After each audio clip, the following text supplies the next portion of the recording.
क्या हो अगर दो कण, चाहे वो ब्रह्मांड के दो अलग अलग कोनों में ही क्यों ना हो, एक दूसरे को पलक झपकते ही प्रभावित कर सकें।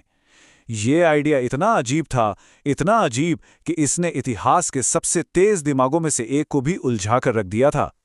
और इसी अजीब क्वांटम कनेक्शन को एल्बर्ट आइंस्टीन ने नाम दिया था spooky action at a distance, यानी दूर से होने वाली भूतिया कार्रवाई। ये एक ऐसी पहेली थी जिसे वो कभी पूरी तरह से अपना नहीं पाए, और यही हमारे आज के विश्लेषण का सबसे बड़ा रहस्य है।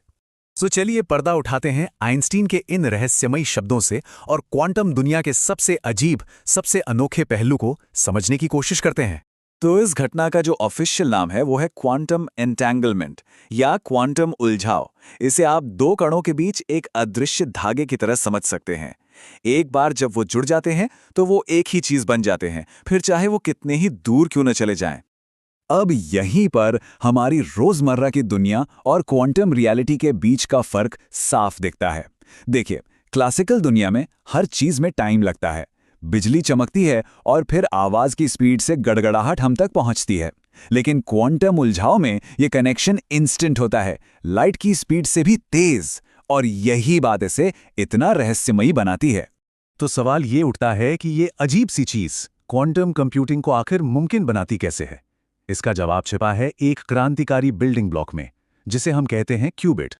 देखिए, हम सबके फोन और लैपटॉप में क्लासिकल बिट्स होते हैं। वो या तो 0 होते हैं या 1, सिंपल। लेकिन एक क्यूबिट सुपरपोजिशन नाम के एक सिद्धांत की वजह से एक ही समय में 0 और 1 दोनों हो सकता है।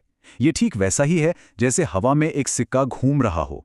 जब तक वो गिरता नहीं, वो एक ही वक्त में हेड्स और टेल्स दोनों होता है।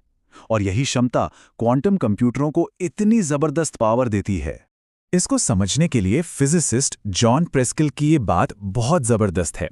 सोचिए, एक क्लासिकल कंप्यूटर पन्नों को एक एक करके पढ़ता है, लेकिन एक क्वांटम कंप्यूटर उलझाव की वजह से सारे पन्नों के बीच के कनेक्शन को एक ही बार में समझ सकता है।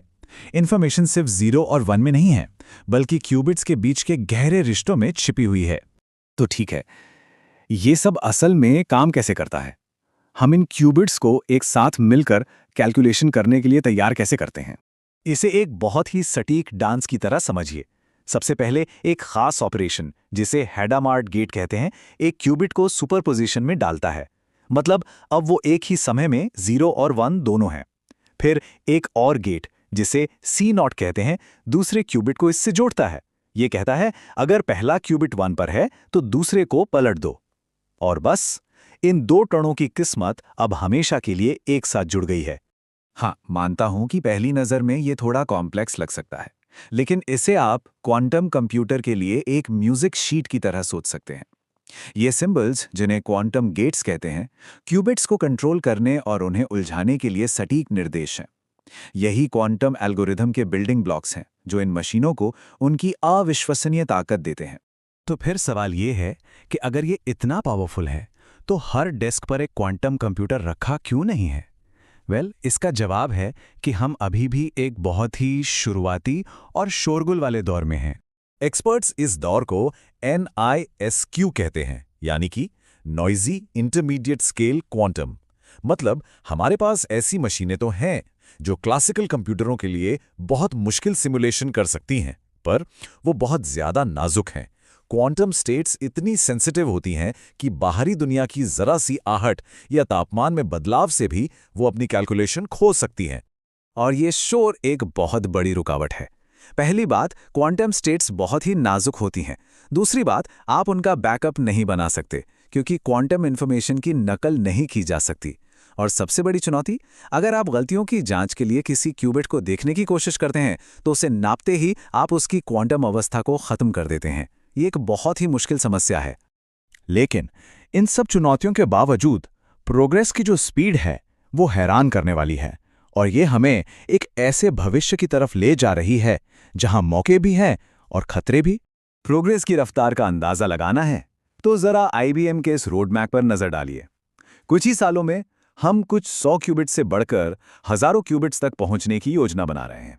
और ये सिर्फ ज्यादा क्यूबिट्स जोड़ने के बारे में नहीं है, ये उन्हें एक साथ काम करने और मॉड्यूलर सिस्टम बनाने के बारे में है, जो क्वांटम सेंट्रिक सुपर कंप्यूटरों की नींव रखेंगे।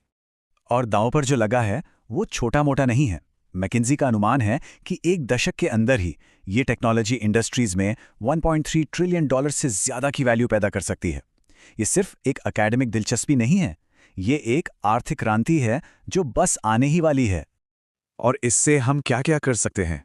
इसकी संभावनाएं तो आप समझिए लगभग असीमित हैं। ऐसी दवाइयां डिज़ाइन करना जिनकी हम अभी कल्पना भी नहीं कर सकते, फाइनेंशियल मार्केट्स को ऑप्टिमाइज करना, सच में इंटेलिजेंट एआई बनाना और ब्रह्मांड के रहस्यों को समझना। ये सिर्फ एक तेज कंप्यूटर नहीं है, ये इंसानियत के लिए समस्याओं को हल करने का एक बिल्कुल नया टूल किट है। लेकिन जैसा हर शक्तिशाली टूल के साथ होता है, इसके साथ एक खतरा भी जुड़ा हुआ है। वही शक्ति जो समस्याओं को हल कर सकती है, वो उस एन्क्रिप्शन को भी तोड़ सकती है जो हमारे ग्लोबल फाइनेंशियल और सिक्योरिटी सिस्टम्स की रक्षा करती है। ये एक ऐसी दौड़ है जिसमें हमें ये पक्का करना होगा कि क्वांटम रेजिस्टेंट सिक्योरिटी इस टेक्नोलॉजी के गलत हाथों में पड़ने से पहले तैयार हो जाए। तो हम इस क्वांटम रेस के बिल्कुल बीच में खड़े हैं।